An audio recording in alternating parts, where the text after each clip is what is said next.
Good evening and welcome. I'm Michael Cudgill. And I'm Carol Goldsmith. You might remember his face from right here on Channel 4, but many of you probably recognize his voice. Jim Phillips, the voice of the Clemson Tigers, died early this morning after 7 hours of emergency surgery. The coroner tells us Phillips suffered an abdominal aortic aneurysm. News 4 Sports Director Jeff Hart joins us with more on tonight's top story. Jeff, this was quite unexpected. Complete shocker, Michael and Carol. And there he was a couple of weeks ago, his 36th season as the voice of the Tigers. Game 1, the opener with Georgia, and then last Saturday against Furman. But of course, this Saturday will be a very different story. The Tigers will pay tribute to Phillips by wearing his initials on their helmets. At the family's request, Clemson Sports Information Director Tim Beret will call the game. No word yet on who will permanently replace the dean of all ACC announcers. Oh, okay. This is Jim Phillips being interviewed at halftime of last Saturday's game. Look, I'm happy I'm still here. I hope I can continue to be around long enough to see the Tigers get better. Tonight, Clemson is still coming to grips with the fact that Jim Phillips has called his last game for the Tigers. It's a tremendous blow. It was a great shock to everyone in the department and as well as to our fans. He was broadcasting a football game 2 days before he died, and that's probably the way he'd want it. Phillips worked with 8 football coaches during his 36 years behind the mic, and many others handling basketball and baseball. Love to hear him get on to question officials. He did that real well, and very professional in what he did. Been through with some wins, been through with some losses, and he bled orange. There's no doubt about it. Jim Phillips was with you, win or lose, and he was always positive, win or lose. And as a player, you can't wait for the first time that your name rolls off of Jim Phillips' mouth, because it's that important to you. For him to say your name is that important. And so, for the final time. Hi, Tiger fans. I'm Jim Phillips, voice of the Clemson Tigers. And no doubt thousands of people heard Phillips' booming calls without ever seeing his face or knowing his favorite personal moments in the booth. WYFF's Brad Willis looks back on the life of the voice. WYFF was still WFBC when Jim Phillips came in from Ohio as sports director. He brought a love of the Cleveland Indians with him. We'd be in the hotel restaurant and I said, Jim, I'm going to bed. I've heard enough about baseball. But he could talk and talk forever about Cleveland baseball. His station's call letters would change, but his Tiger stripes remained, as did his memories of his first day on the job. Oh, goodness. I can remember that so well. I was shaking like a leaf. And the leaves weren't even falling yet. When you listened to Jim call a baseball, a football, a basketball game, you were there. Jasmine 5, touchdown! For more than 36 years, his voice jumped through radio speakers, including a triumphant day for the Tigers and a horrible one for Phillips. January 1st, 1982, Miami, Orange Bowl, Clemson, Nebraska, #1 Tigers vying for their first ever national championship. Worst day of my life. Why? I couldn't broadcast the game. NBC had exclusive radio rights. I had to sit in the press box gnawing my nails, but it was a happy ending when the Tigers won it. A lot of people said Jim's got the dream job because he got to do what he wanted to do. He got to be a broadcaster for a team that he loved, and it showed. During his career, he called more than 2,000 games. November 6th of 1992 stands out in my mind as my proudest moment as voice of the Tigers. He was inducted into the Clemson Athletic Hall of Fame, along with the people whose games he'd called. All the athletes genuinely liked Jim because he treated every one of them, male, female, black, white, didn't matter where they came from, what sport they played, he treated them all with respect. He did it up until this past Saturday when he called the Clemson-Furman game. He seemed in such good health and excited about the season, pulling for the Tigers, and 2 days later he was gone. From black and white to living color, he was a fixture in a South Carolina institution. Sports is huge, and what Jim has meant to Clemson and to Clemson fans is not to be understated. He's going to be missed very, very much. And Jim Phillips is survived by his wife Ruth and his 2 children Jeff and Terry, along with his 2 grandchildren. Coming up in sports, Bob Mahalik takes a look at how the Tigers will handle Saturday's game without Jim Phillips, and we'll hear from the former voice of the Gamecocks, his reaction from Bob Fulton there coming up a little bit later. Jeff, thank you. Plans to honor Jim Phillips are taking shape tonight. Visitation is set for Thursday night, 7 until 9. And that will happen at the President's Box at Memorial Stadium on the campus of Clemson University. The funeral is set for Friday, 2 o'clock in the afternoon at Abiding Peace Lutheran Church. That's on Batesville Road in Simpsonville. Burial to follow at Woodlawn Memorial Park in Greenville. Jim Phillips, the voice of the Clemson Tigers and former Channel 4 sports director, dead tonight at the age of 69. Again, the coroner says Jim Phillips died of an abdominal aortic aneurysm. So you may be wondering, what is that? It is a bulge of the aorta, the largest artery in the body. The aorta is big, about 1 inch in diameter, and it delivers oxygen-rich blood to most of the body. An aneurysm can happen at any age, but they're most common in men aged 50 to 80. Jim Phillips was 69. Abdominal aortic aneurysms tend to run in families and to happen in people who have high blood pressure, especially those who smoke. About 1 out of 5 of these aneurysms in the abdomen eventually burst. The Clemson legend. Good evening. By now you know that Clemson announcer Jim Phillips died early this morning. For 36 years he's been the voice of the Tigers. So it will be awfully strange this Saturday when Clemson takes the field without Phillips behind the mic. WYFF's Bob Mahalik has more. Now rolling to his right, looking to throw for the end zone. Touchdown! His voice will echo through Death Valley for ages. He gets in for the touchdown. And you thought he would always be there forever. Now you'd love to go back and say, boy, I'd love to hear Jim call that again. Loose ball, scramble for it. A win over Furman. Mr. Phillips' final act. This Saturday, the Tigers will play to a different soundtrack. Selfishly, I'm just sitting there going, well, let's just don't even do the game on the radio. It's not, without Jim, there is no game. But that's not reality. Reality is, the show must go on. The Phillips family has asked that this weekend, longtime co-worker and friend Tim Beret do the play-by-play. That's a terrific honor, let me tell you. When Jeff told me that, I can't think of a better honor, and I'm not going to do as good a job as Jim Phillips, but I'm going to try. Merritt and Beret said the best way they can honor their friend is to do the best possible broadcast on Saturday. Beret says he will study, he will be prepared, and hope to have his emotions in check when the Tigers run down the hill Saturday afternoon. We'll be dedicating that broadcast to Jim Phillips. In Clemson, Bob Mahalik, WYFF News 4 Sports. Jim Phillips had a lot of friends, especially in the broadcasting industry, even his biggest rival. This is difficult for people to understand because I represented the biggest rival that Clemson had. But see, that has nothing to do with your friendship. If you like some person, you like them. I don't care where he works. Sports fans across the Carolinas are remembering this legend tonight. Jim Phillips, Clemson's Hall of Fame broadcaster, died this morning after suffering an aortic aneurysm. He was 69 years old. Jim was the voice of the Tigers for 36 years and called his 401st football game just last Saturday against Furman. Now you can actually catch some of the excitement Phillips brought to the game on the big screen now. The movie is called Bragging Rights, the Carolina-Clemson rivalry. Well, it just opened tonight, and one of the film stars is the man fans call the voice of Clemson football. News Channel 7's Brian Washington has the story. How could anyone make a film about Clemson Carolina football without Jim Phillips? And Jim is such an integral part of the film. I think when people see the film, you'll be stunned at just how many times he comes up and talks and is interviewed. His interviews are some of our best. And he turned the page on the next year. They came up here and started that same thing. Run! Phillips makes his first appearance about 25 minutes into the documentary. A documentary diehard fans say, because of his death, they wouldn't miss. I was thinking there was no way I was going to miss it after what we heard this morning. The excitement of one of the biggest rivalries in the South playing out on the big screen. Watching is like reliving the moments that made Phillips synonymous with the Clemson Tigers. He just put a guy gains 3 yards, but he put every yard of that in his calling. Phillips did more than that.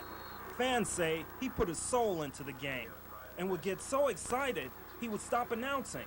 And the people listening to the game would think, well, something good must have happened because number one, he's excited, and number two, the fans are going crazy in the background.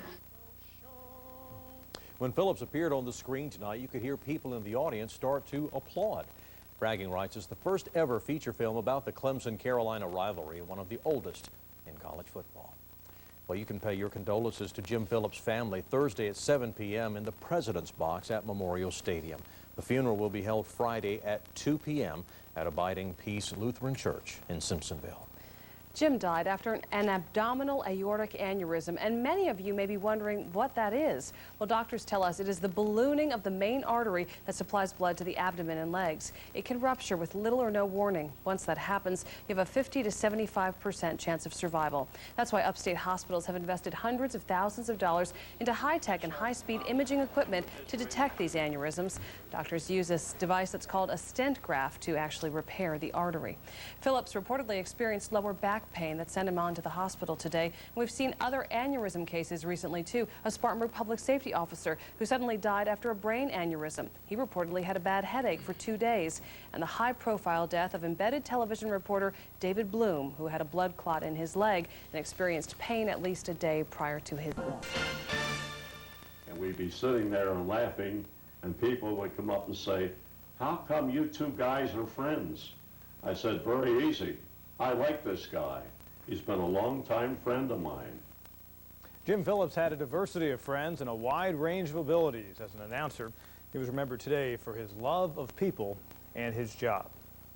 Good evening, everybody. Well, he was the voice Clemson fans hung on to for thrilling moments for 36 years. For many, he was the only voice they ever heard describe Tiger sports. By now, you likely know that Jim Phillips died early this morning at the age of 69. Here's a typical moment that Phillips provided for thousands of listeners. 26-yard line of the Irish. Out it comes. Billy Lott on the misdirect. He keeps. Lott to the 20, 15. Lott at the 10, the 5. Touchdown! That was that big Tiger win in 1979 at Notre Dame. Jim Phillips called more than 400 Clemson football games, over 1,000 basketball and baseball games, and was the first primary ACC announcer to also do women's basketball. And today, those who knew him personally, as well as those who simply knew him for his voice, reflected on what he meant to them. Been through him with some wins, been through him with some losses, and he bled orange. There's no doubt about it. And he'll be deeply missed. He never ever put us in a bad situation. He was always, I guess you could call him a homer. I guess that would be a way to put it. He loved Clemson. He pulled for Clemson. Ever since I was little, both my parents went here, and I've been listening to him on the radio ever since I can remember. And it's kind of shocking. It's kind of sudden, and he's going to be missed. A memorial at Howard's Rock today at Clemson Stadium. Jim Phillips was also the first ever voice of the Greenville Braves from '84 to '90. Longtime Clemson Sports Information Director Tim Beret will call this Saturday's game on the Tigers radio network, and the players will wear JP on their helmet in his honor. And as we told you in the newscast earlier, there are plans for a Thursday visitation to the stadium and a Friday funeral in the Tommy Bowden Show. Well, we break from the normal format of the show this week because it has been anything but a normal week based on the news we got on Tuesday morning, and shock and sadness from that time. And I can tell you what, Coach, it hasn't worn off from my standpoint, the death of Jim Phillips. Well, it probably won't. You know, I only knew Jim for 4.5 years, but very professional. Whether it's a loss or a win, always had the right thing to say, the right presentation, the one way that he felt I think the Clemson people could understand it the best. But very unique talent that he had, and no doubt he'll be so sorely missed. And our producer Jeff Bennett and his crew put together this tribute to the man who will forever be known as the voice of the Tigers. Hi, Tiger fans. I'm Jim Phillips, voice of the Clemson Tigers. Well, of course, I remember Jim all the way back to 1968 when he first came here. In fact, not too long ago, he told me that I was the first person to send him a card when he came, and he still had that card somewhere in his file. So we've had a special relationship down through the years, and I can say a whole lot of things about Jim, but we had a lot of good times together. 10-6, Notre Dame has the lead. Tigers in possession at the 26-yard line of the Irish. Out it comes. Billy Lott on the misdirect. He keeps. Lott to the 20, 15. Lott at the 10, the 5. Touchdown!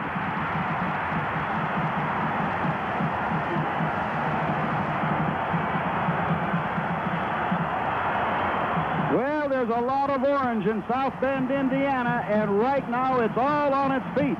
What he meant to me and everything else is that you were going to get a guy that was going to be very truthful with you, going to tell you what was going on, would be a homer a little bit, not a bad one, just a little bit. He would pull for Clemson just a little bit, especially get on the officials sometime. But he wouldn't. I've never seen him put a coach in an embarrassing situation. I guess that's probably what I respect more about Jim Phillips than anything else. Lord knows I've had plenty of times he could put me in an embarrassing situation, and he never did. 9.87 seconds. McIntyre working right side. Lofts it off to Jamison. Underneath, Buckner jams! Buckner jams! 0.6 of a second left! Well, Jim and I covered a lot of great events, especially in basketball. I think back to really the first broadcast we did together in 1978 in December was a buzzer basket by Derek Johnson to beat Texas Tech in the Sun Bowl tournament in El Paso, Texas. And then we, of course, did Clemson's run in the NCAA Tournament Final 8 in 1980. And then I, of course, got the opportunity to do football games with him, color from 1982 to 1988. We did some incredible games. I was there when both of Treadwell's kicks. I did those broadcasts with Jim Phillips. So just we had a lot of great memories. God, I hope nobody sees this because I love you. I think some of the funniest moments and some of the best moments were off the set. We always had Jim part of our basketball family. If we had a Christmas dinner, if we had a Thanksgiving dinner, I remember one year we dressed Jim up as Santa and actually did our Christmas television salute from my home. And him being part of our family meant a great deal, not only to our university, I hope, but to our players. You rolling? I'm rolling. Okay, let's go with Bubber.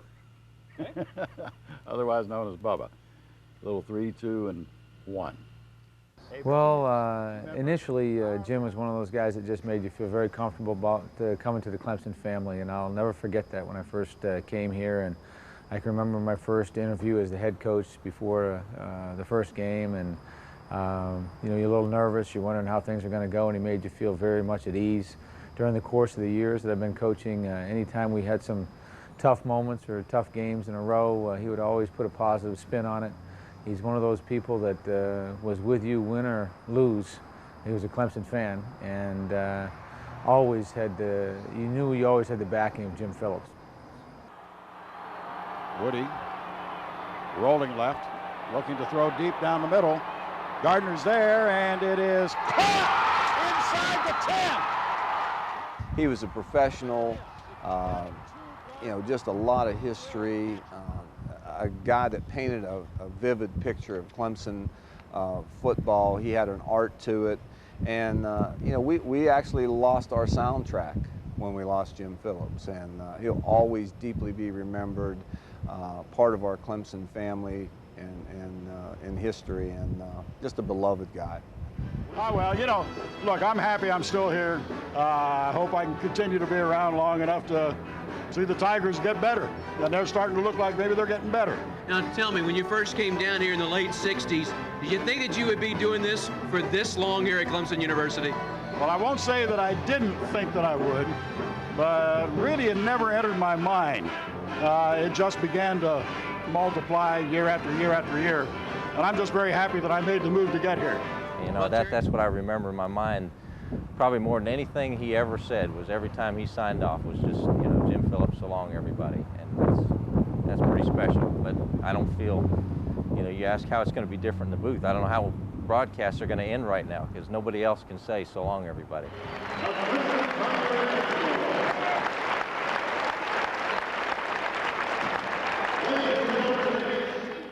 Tiger fans, let's call ahead to next week's game. Sponsored by Outback Steakhouse Call Ahead Seating. Phone up, show up, sit down sooner with Outback's Call Ahead Seating. Outback Steakhouse, no rules, just right. Well, the Tigers are now 2-1, but next week a whole new ball game because conference play is upon us. Off to Georgia Tech for a 7 o'clock kick. A Georgia Tech team that I think has surprised a few people based on the win against Auburn and their ability to compete last night or Saturday night against Florida State. Yeah, you know, there were, the Georgia Tech-Clemson game for the last 6 or 7 years, even a couple years before I got here, has been a hotly contested game, always been gone down to 3 points, and I'm sure it'll be an exciting game in Atlanta. You come out of the game against Middle Tennessee with a quarterback who I think has got as much confidence right now as he's had since he's been your starter, a running game that's really picked up the pace, and other aspects. I mean, what are you feeling good about? Because there's plenty to feel good about coming out of this week. Well, I think we made improvement from the week before. You know, we had some penalties in the kicking game. I don't think we had any today. We also had some foolish penalties in the red zone. I don't think we had any. We had no turnovers on offense. So there's several things to build on maybe give our players a little confidence, show improvement from one week to next week to the next week. So we need to have a good week of practice, go play turnover-free football, get some on defense, and get after Georgia Tech. All righty, so next week a 7 o'clock kick and no scheduled live television at Bobby Dodd Stadium, the Tigers and Georgia Tech. And same time next week, we'll see you back here to recap that action. For now, for the coach, Pete Hannity is saying so long, and we'll see you soon. Awaiting the snap. The spot, the kick. It is up, and it is good! Harper takes out. He'll go back to throw. Looking, firing. It is intercepted. That is Willie Underwood. 15, 10, 5, touchdown! He goes to the right side, high formation again. It is 3rd down and 5. Dexter McLeon looking to throw over the middle. Great catch, Smith at the 40. Carries loose to the 45. He's at midfield. He's at the 40, the 30. He's at the 20. He's at the 10, the 5. Touchdown! That's it from Clemson. So, till next time. Jim Phillips for now saying so long.